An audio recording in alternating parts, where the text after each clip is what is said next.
What's up, YouTube? Just want to show you a little demonstration on what you need to do to install the Tamiya MFC-01 unit in your basically king hauler, but you can use it in a couple of other ones, the night hauler and the globe liner and a couple other ones. I'm not exactly sure of all the models it can be used for, but they're in the instruction manual.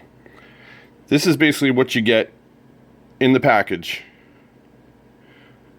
and a lot of extra. So basically, when you first open the box up, you want to line up all the parts and see what you got. Separate the lights, because the number one thing you should do first is to label all the lights so you know exactly where they go. Because as you can see here, this is where they all plug into. Okay, there's the MFC-01. Basically, you got your speaker unit, your vibration unit, the main control unit. The MFC-01 is a speed controller, so it has a plug. It still has a Tamiya plug on it, which is buried right down here underneath. Has a Tamiya plug on it. Not the best, but whatever, it does. This is your speaker box. You'll have to assemble the screen and the box itself.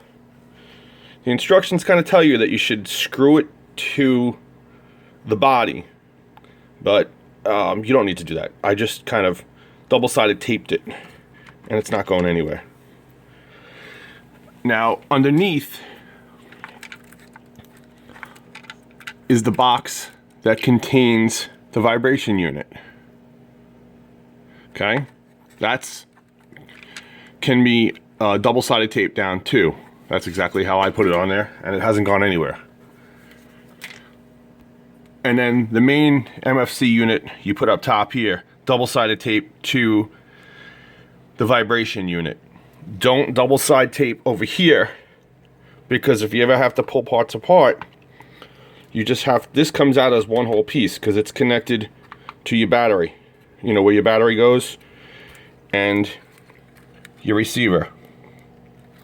So basically, you want to get all the wires, label all the wires, and then begin to assemble the speaker box, the vibration unit box.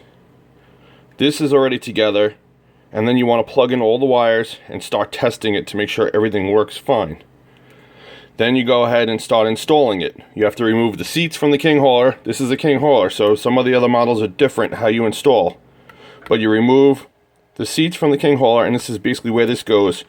And it's pretty locked on. I could probably lift it up if my hands didn't have cream on them. Basically, that's how it's there.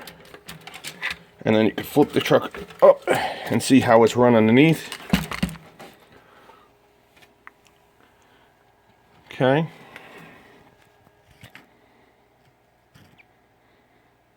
Your headlights and all that other stuff. This is your main control unit on the build right here. Okay. And then this is the lid. Your lighting all goes there. For the horn, the lights on the top, the rooftop, I just electrical tape them down so they don't go all over the place. Headlights. Lights here. Okay, and now I'll show you how it runs in a second. These are all the parts that you have left over. You have an extra screen. I didn't use this because I already had it installed. A lot of extra parts here. Maybe for another type of car. But, you know, these are the light buckets, which I already had in the truck, so I didn't need them. This is all the extra parts that you get. This is the back that you don't need. This whole part tray, didn't even touch any of this. It's probably for one of the other models, didn't have time to look at it. Now, the manual, it's okay. It has a few diagrams. This is where it tells you which all the lights go. And then this is a list of all the lights and how they are. And then you have to thumb to the back of the manual just to see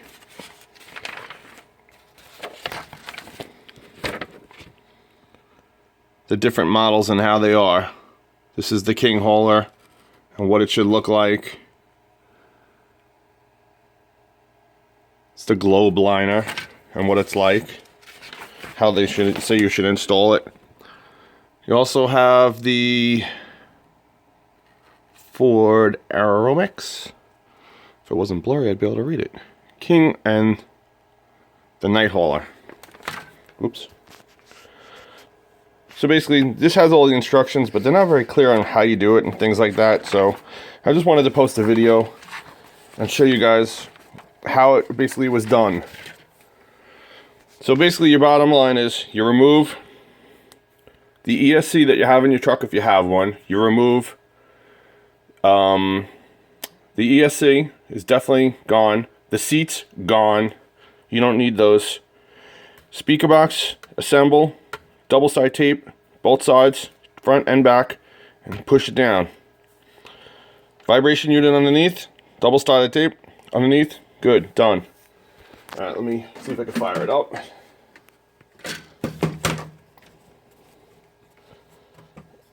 I'm only having one issue with it that I haven't figured out yet, and there's not a lot of help online about it. So, let's see if I can do this with one hand.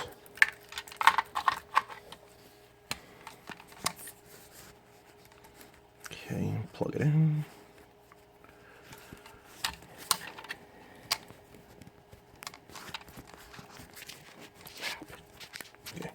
Okay, it's in. Transmitter's on. Okay, now fire it up.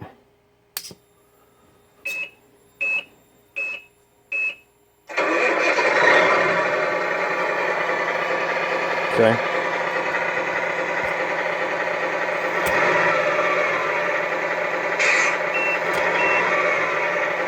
Now my only issue so far that I found that I can't figure out how to do it. Let me just lower the volume a little bit. You put the right blinker on, it turns, but when you put the left on, you get a beep sound. And I have not been able to figure out where that is. I haven't seen it in the instructions or anything. And now you can control the lights. Let's put the lid just on it like that to show you guys the lights from the controller here.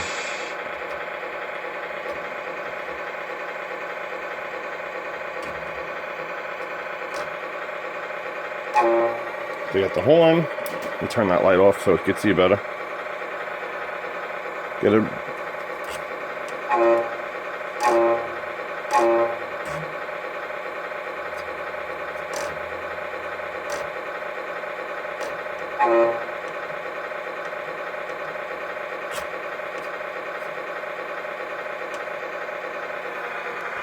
And there you have your lights on, and the bottom ones too.